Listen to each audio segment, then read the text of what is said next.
நான் சொன்ன பாருங்க ஸ்டேட் பேங்க் காலனி வீடு. அங்க தான் விஜய் வந்து ரொம்ப சின்ன வயசுல அவர பார்த்தவங்க எல்லாரும் இப்பவும் அங்க இருக்காங்க. அவர் படிச்சது பக்கத்துல பால்லோக் ஸ்கூல்னு ஒரு ஸ்கூல் இருக்கு. அங்க வந்து தான் படிச்சிருக்காரு. ஒரு ப்ளூ யூனிஃபார்மு, ஒயிட் ஷர்ட்டு போட்டு சைக்கிள்ல எப்ப பார்த்தாலும் சைக்கிள்ல அங்க சுத்திட்டே இருப்பாராம். அங்க உள்ள பெரியவர்கள்லாம் "ஏன்பா கிளாஸ் போய் ஏன் சுத்திட்டு உங்க அப்பாட்ட சொல்லட்டுமான்னு" "இல்ல அங்கிள் அங்கிள்ன்னு" ஓடுவாராம்.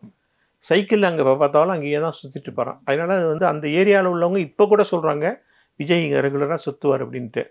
அந்த வீட்டு மாடியில் தான் எஸ்ஏசியோட அம்மா இருந்திருக்காங்க.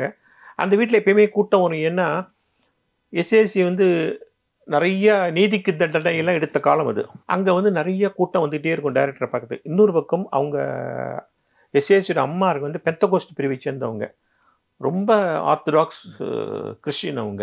அதனால இந்த வெள்ளை உடை அணிந்த பெண்கள்லாம் நெறைய பேர் மாடிக்கு வந்துட்டே இருப்பாங்க. அதனால எப்ப பார்த்தாலும் அவங்க வீடு வந்து பரபரப்பாவே இருக்குமாம். விஜய் வந்து பல நேரங்கள்ல அப்படியே ரவுண்ட்ஸ்ல சுத்திட்டே இருக்கிறது, இந்த மாரி தான் அவர நெறைய பேர் பார்த்துருக்காங்க. கிட்டத்தட்ட பால்லோக்ல வந்து அவர் ஹை ஸ்கூலும் பால்லோக் தான் படிச்சிருக்காரு. அதுக்கப்புறம் தான் காலேஜ் போயிட்டாரு. அவருடைய முதல் 2 படங்கள் வரலும் அங்க தான் இருந்திருக்காரு. அதுக்கப்புறம் தான் அவர் வந்து வெளியில போயிட்டாரு.